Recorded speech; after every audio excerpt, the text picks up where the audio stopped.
एक तिहाई प्रधानमंत्री कहां से एक तिहाई दिख रहा है आपको? आपने देखा मंत्रालयों को बंटवारा हो गया, मंत्री जिस तरह से सामने आए हैं, कैबिनेट कमेटी ऑन सिक्योरिटी पर कुछ नहीं बदला। राजनाथ सिंह हो, चाहे अमित शाह हो, चाहे जयशंकर हो, चाहे निर्मला सीतारमण हो, वैसे ही बने हुए हैं मंत्री और मंत्रालय अलायंस पार्टनर्स को भी दिए गए हैं। लेकिन कहीं से कोई चू नहीं, कहीं से कोई चा नहीं, लेकिन आपको फिर भी एक तिहाई प्रधानमंत्री दिखते हैं। सवाल सीधा है, जनादेश की तौहीन करने पर क्या विपक्ष आमादा है? थैंक यू नाविका जी, आपके शो में शिरकत करने का मौका मिला। सुधांशु जी को इलेक्शन के बाद पहली बार मिल रहा हूँ, इसलिए उनको ढेर सारी शुभकामनाएं और बधाई देता हूँ। और मैं उम्मीद कर रहा था कि वे भी कैबिनेट में होते, क्योंकि वाकई वो बहुत अच्छे स्पीकर है। लेकिन आपके मैं शब्दों को पैराफ्रेज कर रहा हूँ नाविका जी, कहीं चू नहीं हुआ, कहीं चा नहीं हुआ। शायद मैंने प्रफुल्ल पटेल का कल चू और चा सुना नहीं, लेकिन चू और चा हुआ नहीं तो ये चू और चा कैबिनेट ब्रीफिंग क्यों नहीं हुई? आपके तो रिपोर्टर्स थे टाइम्स नाउ के, दोनों हिंदी और इंग्लिश चैनल के। ये फोटो जूम इन कीजिए, फोटो को। कैबिनेट ब्रीफिंग रेडी, 4-4 कुर्सी रेडी। भाटी साहब देख लीजिए, हाँ 4-4 कुर्सी। मोदी जी साइन कर रहे, उसका आ गया, मोदी जी के स्पीचेस आ गए, लेकिन कैबिनेट ब्रीफिंग। अब नाविका जी चलो हम खराब, भाटी जी खराब, मैं खराब, टीएमसी खराब। जो लोकतंत्र में मोदी जी इतना विश्वास करते, पहली कैबिनेट मीटिंग, ऐतिहासिक कैबिनेट मीटिंग। सुनाई दे रहा है ललन सिंह जी थोड़ा नाराज है, कह रहे हमें ये पोर्टफोलियो नहीं चाहिए, वो पोर्टफोलियो नहीं चाहिए। चलिए हमें उनकी बात नहीं करनी, हमें सिर्फ इतना बताइए कि इतनी मजबूत सरकार है तो कैबिनेट ब्रीफिंग काहे नहीं किया? सिर्फ मोदी जी के वीडियोस क्यों रिलीज कर रहे, ये साइन कर रहे फाइल, वो साइन कर रहे, ये स्पीच दे रहे। जो कैबिनेट ब्रीफिंग है, जो अधिकार है देश का जानने का, वो क्यों नहीं बता रहे? आपके रिपोर्टर्स थे ना वहां पे नाविका जी। इतनी सी बात, पहली कैबिनेट ब्रीफिंग नहीं हुई, इतनी सी बात। हमसे ज्यादा कैबिनेट ब्रीफिंग का इंतजार आपको? बिल्कुल, वाह वाह, प्रधानमंत्री है। अरे पहली मीटिंग है, कुछ लोगों के पोर्टफोलियोज आए हैं, उसके बाद उसकी प्रेस रिलीज आई है, सबके पास मौजूद है। पहली मीटिंग में सब एक दूसरे से मिलते हैं, कुछ नए अलायंस पार्टनर आए हैं, लेकिन आपकी तो फिर ये सब पता नहीं था कि कैबिनेट मीटिंग की तैयारी आप भाई, ऐसा है कोई भी सरकारी महकमा हो, वो तैयारी पूरी रखता है, जैसा आदेश आएगा वैसा हो जाएगा। लेकिन सुधांशु त्रिवेदी जी, कुछ तो करना पड़ेगा। अब हेल्थ मंत्रालय चला गया नड्डा साहब को, इनके पेट की दर्द का कुछ ना कुछ इलाज ढूंढना ही पड़ेगा, आपको लगता है? नहीं, देखिए, इनके पेट में दर्द, या यूं कहें पेट में जिसे गूज बम्स कहते हैं ना, वो आ रहे हैं। क्यों आ रहे हैं? ये जरा इको हो रहा है, इसको ठीक करा दीजिएगा। वो इसलिए आ रहे हैं कि एक बच्चा जो लगातार 2 बार से फेल हो रहा था, फेल होने का मतलब इतने नंबर नहीं आ पा रहे थे कि संसद में संवैधानिक दृष्टि से नेता प्रतिपक्ष का पद मिले, वो 99 तक पहुंच गया, तो उसकी खुशी समझी जा सकती है। तब तो उसके पेट में तो मतलब जिसे कहते हैं वो उछल रहा होगा कि चलो भाई इस बार हम ग्रेस मार्क्स से सही, कम से कम पास तो हो गए। और इससे ज्यादा खुशी इस बात की होगी कि जो दूसरा बच्चा था जिसे डिस्टिंक्शन मार्क्स मिलने चाहिए थे, वो डिस्टिंक्शन से थोड़ा पीछे रह गया, तो उसको खुशी के मारे एकदम लोटपोट हुआ चला जा रहा है।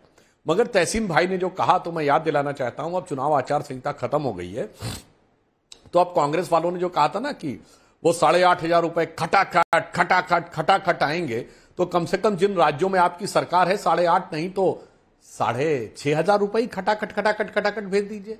या ये सिर्फ बोलने के लिए थे?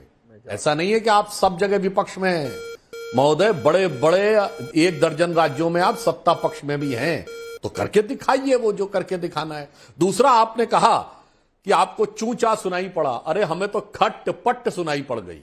गोपाल राय का बयान आ गया परसों कि आम आदमी पार्टी का गठबंधन कांग्रेस पार्टी से दिल्ली में खत्म। उनका कहना वो सिर्फ लोकसभा के लिए था, अब विधानसभा से कोई लेना देना नहीं। तो खटाखट वाला पहले खट से कट के एक झटका तो दिख गया। अब आइए, आपने उत्तर प्रदेश में बड़ी अच्छी बात कही, कांग्रेस की कुछ बाछें खिली, कुछ सीटें आई, और समाचार मीडिया में आया था, तहसीन भाई बताएंगे क्या सही है, कांग्रेस यात्रा निकालेगी उत्तर प्रदेश में। और कहां निकालेगी? 403 विधानसभाओं में। अब अखिलेश भैया समझ जाएं कारण क्या है। दोनों जिस कारण से एक हुए थे, वही कारण दोनों के बीच में प्रतिस्पर्धा का बनेगा। साफ साफ शब्दों में कहूं, मुस्लिम वोट बैंक के लिए दोनों एक हुए थे। अब कांग्रेस को लग रहा है कि पुराना प्यार अगर जाग जाए इसके दिल में, तो क्या पता मेरी तरफ आ जाए। ये वाला आशिक तो नया है, मैं तो आशिक पुराना हूं। अब समाजवादी पार्टी में यह घबराहट होगी कि कहीं भाई ऐसा ना हो इसका पुराना आशिक अगर आ गया और पुरानी मोहब्बत जाग गई तो पता नहीं क्या होगा। तो मैं पूछना चाहता हूं, गठबंधन में 403 सीटें तो कांग्रेस को नहीं मिलने वाली है, तो ये 403 विधानसभाओं में यात्रा निकालने का राज क्या है? जरा इस राज के बारे में अगर आप कुछ मुलाहिजा फरमा सके तो दर्शकों को बेहतर समझ में आएगा कि किस सरकार में खट चू चा हो रहा है और कहां खटर पटर चरर मरर हो रहा है। जवाब दीजिए।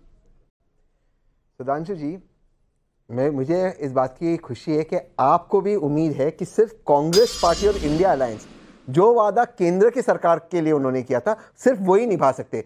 इतना ही आपको लोगों की पीड़ा की चिंता थी, लोगों की इतनी चिंता थी तो आप दे देते 8,500 खटाखट। लेकिन ये उम्मीद है ही नहीं भाजपा से, ये उम्मीद है ही नहीं। ये आप भाजपा वालों को भी कांग्रेस से उम्मीद है। दूसरा सवाल मैं भाटी जी जवाब दे देता हूं, पुराने आशिक है नए आशिक है, कम से कम आशिकी तो करते हैं, आपकी तरह विलन तो नहीं बने हम। तो ठीक है, हमारी आशिकी चलती रहेगी, आप बनिए विलन का काम। आप उत्तर प्रदेश के लोगों ने भाजपा को विलन के रूप में देखा है। जो वादों का समय था वो निकल गया, अब इरादों का समय है। अब इरादों का समय है। कर्नाटक में अपने ही जो मेंबर ऑफ पार्लियामेंट हार गए हैं कर्नाटक में, उनसे पूछ लीजिए, उन्होंने कहा है कि ये जो मोटे मोटे वादे किए थे और दिया नहीं कुछ कर्नाटक में, तेलंगाना में, उसकी वजह से वो चुनाव हारे हैं। और ये जो वादे हैं ना, ये करने से पहले ये थोड़ी होता है कि वादा आप करेंगे निभाएंगे मोदी जी, और ऊपर से आप कहेंगे कि मोदी जी को प्रधानमंत्री होना ही नहीं चाहिए। लेकिन भाटी साहब मैं आपसे एक छोटा सा सवाल पूछना चाहती हूं।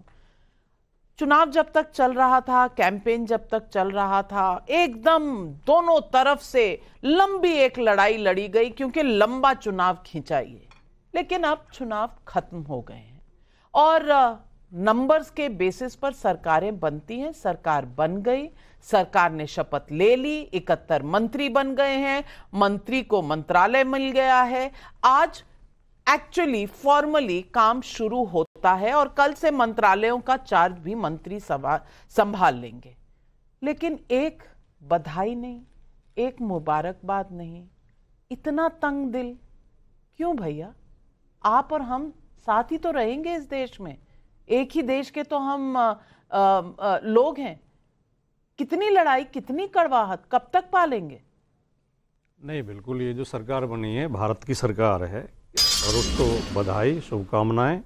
सरकार चले, और जो आपने बताया मैं उस बात से भी सहमत हूँ। जेपी नड्डा जी, नितिन गडकरी जी, राजनाथ सिंह जी, निर्मला सीतारमण सब अनुभवी मंत्री हैं, उन्हें अनुभव है। जयशंकर कई साल का, मतलब उनका मंत्रालय का अपना अनुभव है। उम्मीद करते हैं कि अच्छे चलेंगे।